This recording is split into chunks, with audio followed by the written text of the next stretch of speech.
Ada satu pemain yang di puncaknya melihat lapangan seperti tidak ada orang lain. Dia merancang gol bukan dari tendangan, tapi dari visi yang tak terlihat mata telanjang. Dia adalah Mesut Ozil. Kisahnya bukan tentang puncak kejayaan abadi. Ini tentang kejeniusan yang berbenturan dengan politik, tentang mata yang tertutup ketika dunia menuntut mata yang terbuka. Ingat ini, kisah Mesut Ozil adalah tentang mengapa seorang seniman terhebat bisa tiba-tiba kehilangan kanvasnya. Halo dulur dan kawan-kawan, balik lagi dengan gua Aditya, dimana di channel ini gua akan membahas tentang sejarah, kontroversi, kisah menarik, dan apapun itu yang berkaitan dengan sepak bola. Tanpa berlama-lama lagi, mari kita bahas.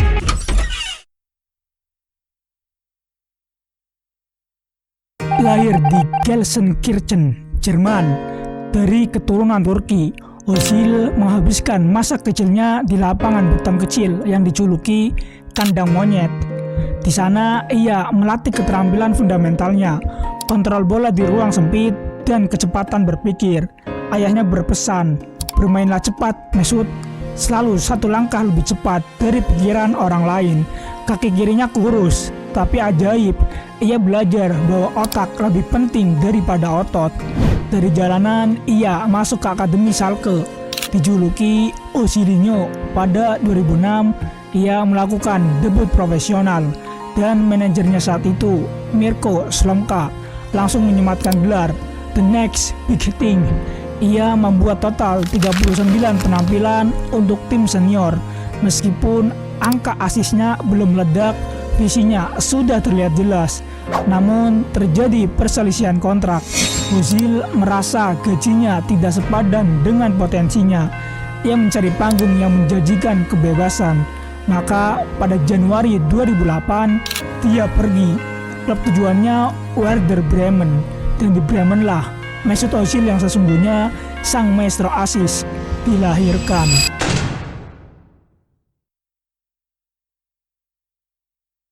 Setelah meninggalkan Schalke, panggungnya adalah Werder Bremen, dan di sini ia melepaskan potensi sepenuhnya. Musim 2009-2010 adalah musim breakthrough-nya. Ia berusia 21 tahun dan menjadi mesin kreatif yang tak terhentikan di Bundesliga. Bremen memang finish di posisi ketiga, tapi lihatlah angkanya. Ozil terlibat langsung dalam hampir sepertiga gol timnya. Dia mencatatkan 9 gol dan 16 assist di Liga dalam 31 penampilan. 16 assist, sebuah angka yang membuat playmaker Eropa lainnya tercengang. Dia memenangkan DFB Pokal, dan pada paruh musim ia bahkan dinyatakan sebagai pemain terbaik paruh pertama musim Bundesliga. Dia bukan hanya pandai mengoper, dia seorang magician yang membuat bola menghilang dan muncul kembali tepat di kaki penyerang. Thomas Schaaf, manajer Bremen, pernah mencoba mengendalikan instingnya, tapi kemudian menyerah dan membiarkannya bebas. Schaaf menyimpulkannya dengan sederhana. Dia melihat celah di mana tidak ada yang melihat celah itu. Itu adalah karunia alami. Ingat ini, semua terjadi sebelum Piala Dunia. Dunia baru saja akan menyaksikannya. Sebelum Piala Dunia, ia sudah melakukan debut seniornya untuk timnas Jerman pada Februari 2009. Tim Jerman saat itu adalah campuran antara veteran dan generasi emas yang lapar. Ozil menjadi wajah dari revolusi sepak bola Jerman. Ia tidak hanya menjadi starter, tetapi menjadi jantung tim. Ia mengenakan nomor 8, nomor yang terhormat. Perannya gelandang serang, false nine yang kreatif. Saat itu orang sudah mulai membandingkannya dengan legenda Prancis, Zinedine Zidane. Bukan karena dribbling cepat, tapi karena keanggunan dan kemampuan kontrol tempo yang menenangkan di tengah kekacauan.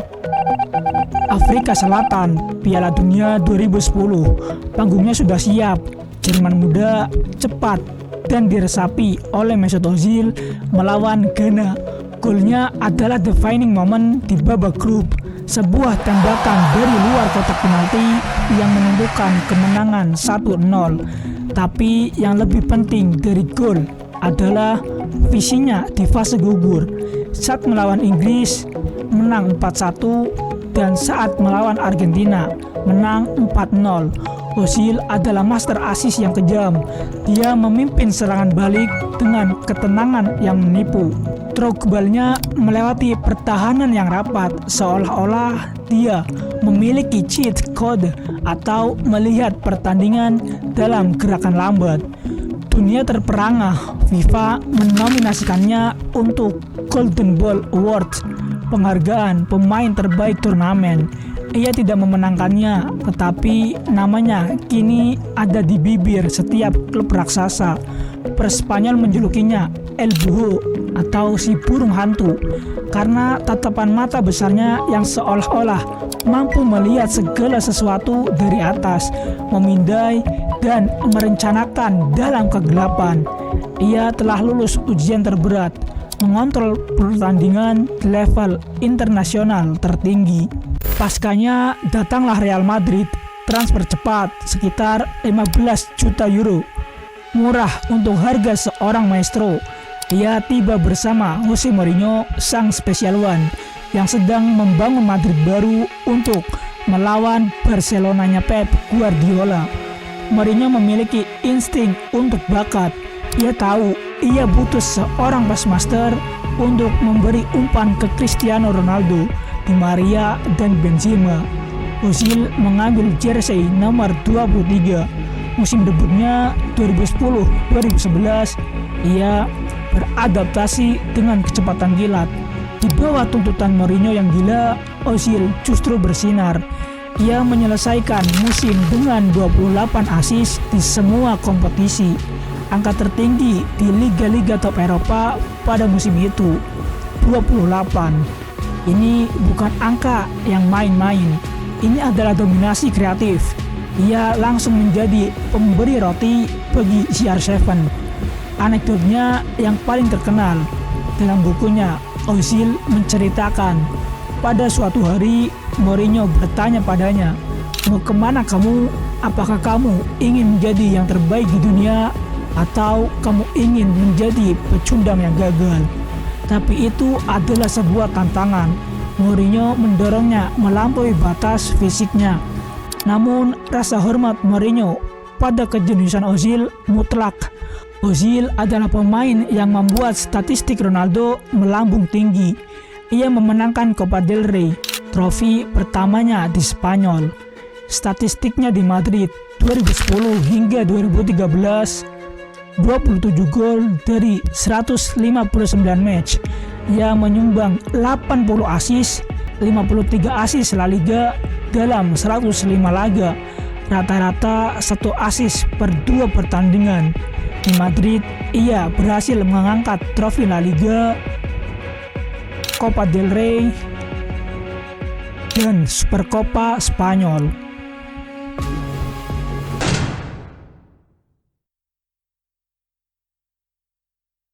Musim panas 2013, tenggat waktu transfer, Deadline, dunia sepak bola terkejut. Real Madrid baru saja mendatangkan Gareth Bale, dan sebagai imbasnya Mesut Ozil tiba-tiba tersedia. Keputusan itu memicu gempa. Ingat kata-kata Cristiano Ronaldo, penjualan Ozil adalah berita buruk bagi saya. Dia adalah pemain yang paling tahu pergerakan saya di depan gawang. Bahkan Sergio Ramos dan pemain Madrid lainnya dilaporkan kesal. Mereka tahu mereka baru saja menjual mata rantai terpenting di serangan mereka. Arsenal yang dipimpin oleh Arsene Wenger melihat peluang. Mereka bergerak cepat. 40 juta euro, rekor transfer klub saat itu. Sebuah pernyataan keras. Ozil tiba sebagai penyelamat, sebagai bintang global pertama yang mendarat di Emirates Stadium. Sejak lama, kedatangannya bukan hanya transfer. Itu adalah suntikan harapan dan ambisi yang sangat dibutuhkan para Gunners. Wenger meyakinkan Ozil bahwa dia akan menjadi titik sentral proyek tim. tidak ada lagi bayangan Ronaldo. Ini adalah punggungmu, Mesut. Dampaknya instan. Ozil membawa mentalitas juara, mentalitas yang ia dapatkan dari Real Madrid. Dia tidak butuh waktu lama untuk menyesuaikan diri. Di musim pertamanya 2013-14, Arsenal memenangkan FA Cup, mengakhiri 9 tahun kekeringan trofi yang menyiksa. Itu adalah momen pembebasan, dan itu terjadi berkat playmaker barunya. Dengan umpan-umpan yang mematikan dan set piece yang brilian, ia langsung memberikan 13 assist di semua kompetisi. Ozil bukan hanya tentang individu, dia adalah katalis yang mengubah atmosfer klub dari hampir juara menjadi juara. Jika musim debutnya bagus, maka musim 2015-16 adalah karya agung Mesut Ozil. Dia berada di puncak mutlak kekuatannya sebagai playmaker. Dia adalah mesin assist yang tiada tandingnya. Dia seolah-olah bermain catur saat yang lain bermain dam. Lihatlah angkanya. Dia mencatatkan 19 assist di Premier League, hanya kurang satu dari rekor legendaris Thierry Henry. Ia memimpin liga dengan selisih yang lebar. Tapi jangan hanya lihat asisnya, lihat angka di balik itu. Ozil menciptakan 146 peluang gol di Premier League musim itu. 146 itu adalah angka yang mencengangkan, rekor di 5 liga top Eropa. Angka ini menunjukkan bahwa bahkan ketika penyerang Arsenal gagal mencetak gol, Ozil sudah melakukan tugasnya dengan sempurna. Dia terus memberi bola yang harusnya jadi gol. Dia membuat rekan satu timnya terlihat lebih baik dari yang seharusnya.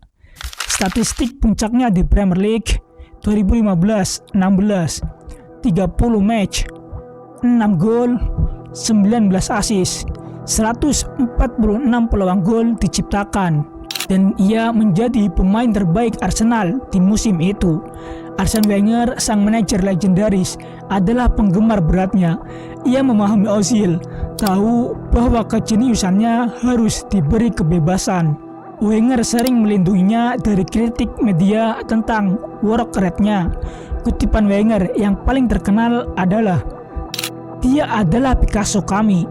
Dia adalah pemain yang sangat-sangat spesial.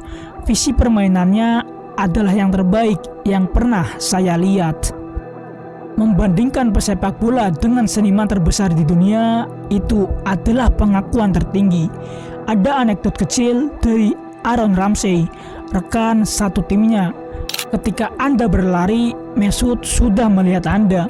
Bola itu tiba, bukan karena dia melihat Anda, tapi karena dia tahu Anda akan berada di sana.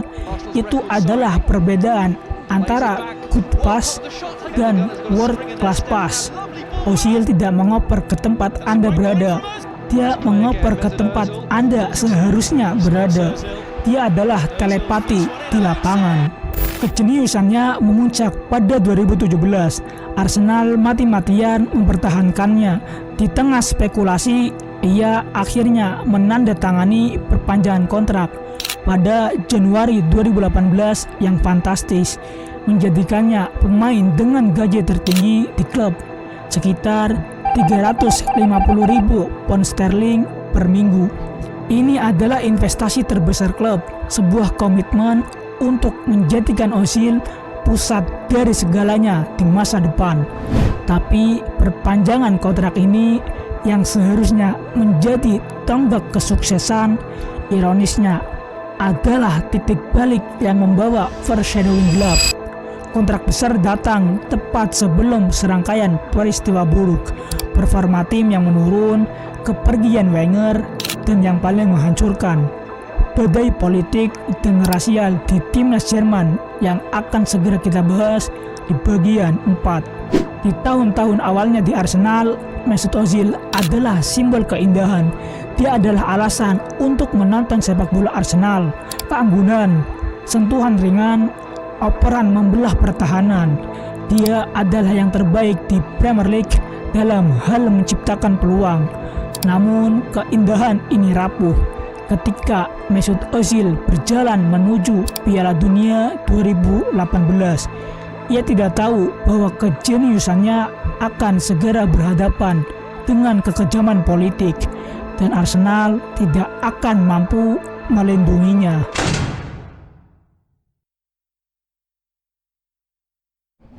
Kita masuk ke tahun 2018. Ingat kejeniusan di Madrid dan puncaknya di Arsenal.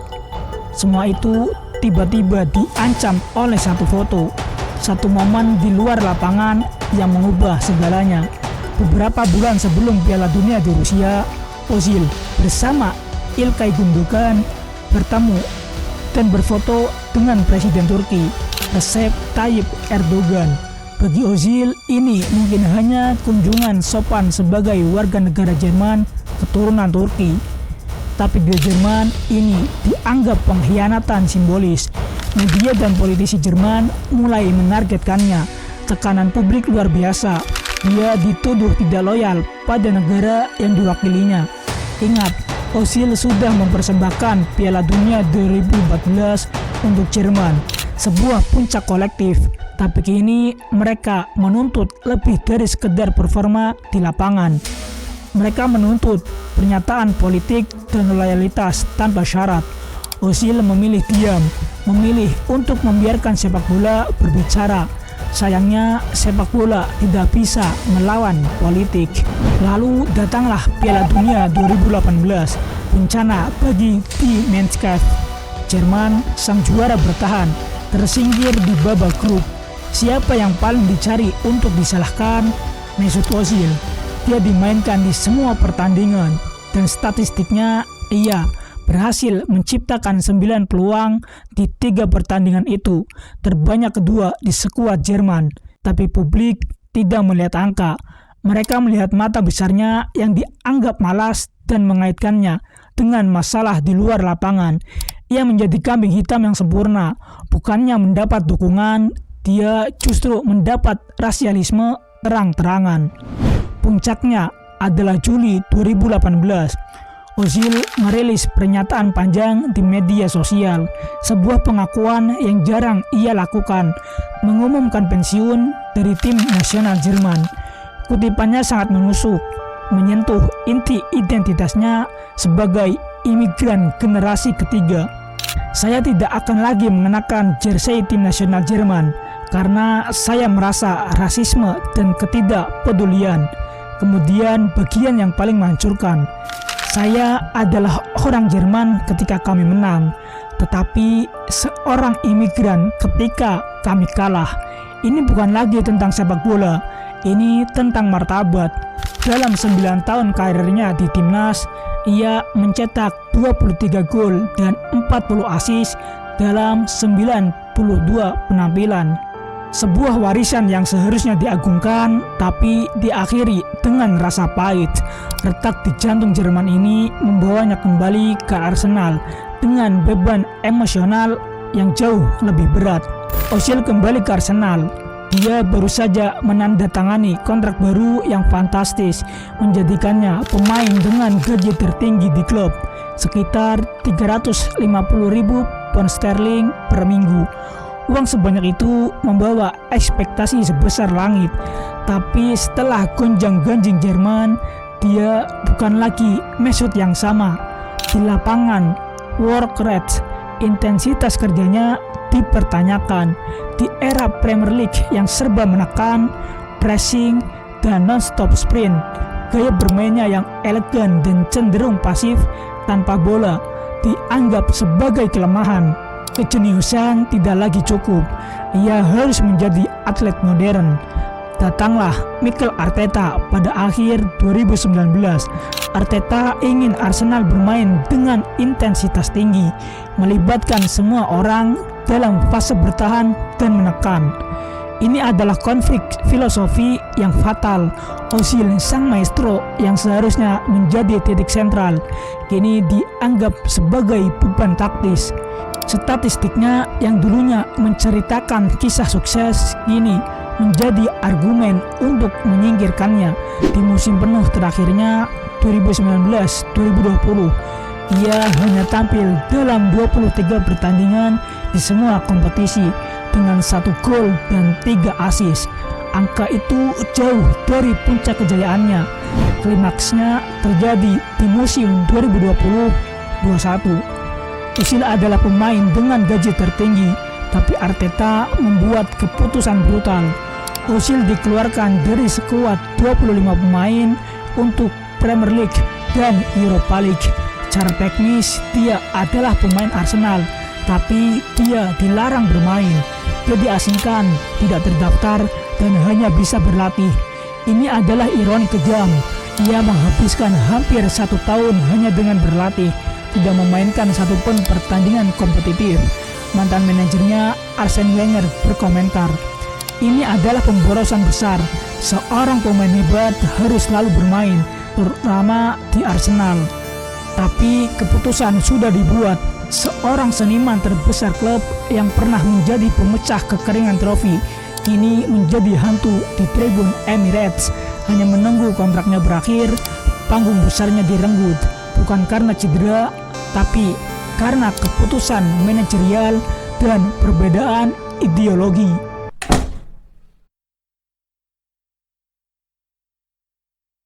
Dia pindah ke Fenerbahce dan kemudian Başakşehir di Turki, kembali ke akarnya, mencari kedamaian yang hilang. Namun keajaiban di lapangan sudah meredup.